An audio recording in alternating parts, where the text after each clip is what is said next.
हाउज़ुबिल्लाहिमिनश्शैतानिर्रजीम बिस्मिल्लाहिर्रहमानिर्रहीम। आप लोग देख रहे हैं यूट्यूब चैनल बायोलॉजी ब्रेकडाउन, जिसमें आज हम फर्स्ट ईयर का जो टॉपिक पढ़ेंगे यूनिट नंबर 2 का, वो है कार्बोहाइड्रेट्स। कार्बोहाइड्रेट्स एक ऐसे कंपाउंड होते हैं जिसमें कार्बन, हाइड्रोजन और ऑक्सीजन नेसेसरी एलिमेंट्स होते हैं, यानी ज़रूरी एलिमेंट्स के तौर पर ऐसे कंपाउंड्स जिसमें कार्बन, हाइड्रोजन और ऑक्सीजन मौजूद हों, उनको हम कार्बोहाइड्रेट्स कहते हैं। अभी इसकी एक सिंपलेस्ट डेफिनेशन के तौर पर आप उसको ले सकते हैं। Literally word carbohydrates mean hydrates of carbon. अगर हम सिर्फ इस कार्बोहाइड्रेट्स के वर्ड को देखें तो हम इसे दो पार्ट्स में डिवाइड करते हैं, कार्बो और हाइड्रेट्स। कार्बो का मतलब आपको यहाँ पे समझ आ रहा होगा कि कार्बन का एटम इसमें मौजूद है, और हाइड्रेट्स का मतलब आपको समझ में आना चाहिए कि हाइड्रेट्स किस लिए यूज़ होता है। वाटर के लिए ये वर्ड यूज़ होता है कि पानी की मौजूदगी है यहाँ पर। तो कार्बोहाइड्रेट्स में कार्बन का एटम जो है वो हाइड्रेटेड फॉर्म में होता है। हाइड्रेटेड फॉर्म का मतलब है कि उसके पास वाटर मॉलिक्यूल मौजूद होता है। तो हम इसे ये कह सकते हैं कि a carbon associated with water, कि कार्बन जो है जो कि वाटर के साथ मौजूद हो, उसको हम कार्बोहाइड्रेट्स कहते हैं। According to this classic concept, carbohydrates are organic biomolecules. अच्छा, ये ऑर्गेनिक बायोमॉलिक्यूल्स के तौर पर मौजूद होता है। ऑर्गेनिक इसलिए कह रहे हैं क्योंकि इसमें कार्बन जो है वो नेसेसरी, हर कार्बोहाइड्रेट्स में कार्बन का एलिमेंट जो है वो लाजमी मौजूद है। और बायोमॉलिक्यूल्स जो कि ज़िंदगी की एक इकाई है, ज़िंदगी का एक यूनिट है, वो वाटर होता है। तो जो कार्बन है वो बायोमॉलिक्यूल्स के तौर पर मौजूद है, यानी कार्बोहाइड्रेट्स के तौर पर मौजूद है। और इनके जितने भी डेरिवेटिव्स हैं वो भी जो है वो सारे बायोमॉलिक्यूल्स ऑर्गेनिक बायोमॉलिक्यूल्स कहलाते हैं, जिसमें carbon atoms are hydrated. Carbon atom hydrated होता है, हैविंग जनरलाइज्ड फार्मूला। और अगर हम इस कार्बोहाइड्रेट का जर्नल फार्मूला देखें तो उसमें हम इसके जनरल फार्मूले को लिखेंगे CnH2ON। एन का मतलब यहाँ पर ये होता है कि नंबर ऑफ कार्बन एटम्स, यानी कितने कार्बन एटम मौजूद हैं, उसके लिहाज से हम वाटर मॉलिक्यूल की जो है वो आइडेंटिफिकेशन करते हैं। तो जब n is the number of carbon atom and the number of water molecules, for example glucose has molecular formula C6H2O6। Glucose का, अगर हम यहाँ पर ग्लूकोज का मॉलिक्यूलर फार्मूला आपको यहाँ बताया जा रहा है, ग्लूकोज का जर्नल वैसे फार्मूला C6H12O6 होता है।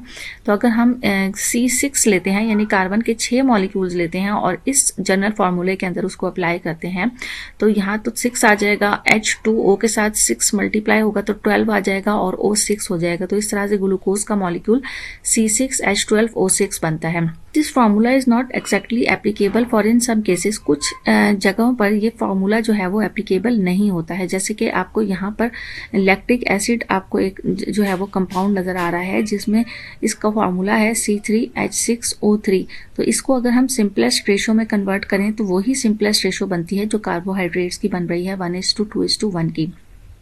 लेकिन ये कार्बोहाइड्रेट्स नहीं है, ये लैक्टिक एसिड होते हैं। इस तरह एसिटिक एसिड जिसका जो है वो फार्मूला C2H4O2 है, are not a carbohydrates, whereas rhamnose C6H12O5 and deoxyribose C5H10O4 are carbohydrates.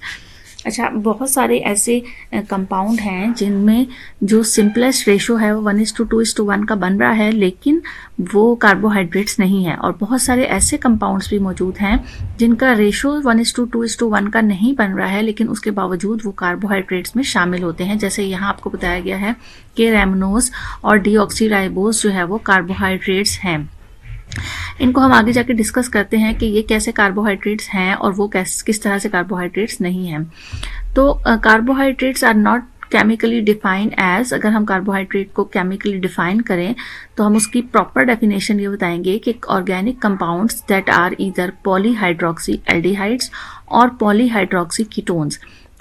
ऐसे ऑर्गेनिक कंपाउंड्स, ऐसे ऑर्गेनिक मॉलिक्यूल्स जो कि पॉलीहाइड्रोक्सी एल्डिहाइड्स हैं या फिर पॉलीहाइड्रोक्सी कीटोन्स हैं, और देयर कॉम्प्लेक्स डेरिवेटिव्स कंपाउंड, और या फिर उनके कॉम्प्लेक्स डेरिवेटिव्स कंपाउंड्स जो है with upon hydrolysis produce either polyhydroxy aldehydes और पॉलीहाइड्रोक्सी कीटोन्स और बोथ। सबसे पहले आप इस पॉलीहाइड्रोक्सी एल्डिहाइड्स को समझें। पॉली का मतलब होता है मैनी और हाइड्रोक्सी का मतलब होता है इसमें OH ग्रुप मौजूद हैं। OH ग्रुप, यहाँ पर आपको हाइड्रोक्सिल ग्रुप जो है वो नज़र आ रहा होगा। तो मैनी बहुत सारे जो है वो हाइड्रोक्सिल ग्रुप जो है वो कार्बोहाइड्रेट्स में मौजूद होंगे, और इसके साथ इसमें जो फंक्शनल ग्रुप होगा वो या तो एल्डिहाइड्स होगा या फिर कीटोन होगा।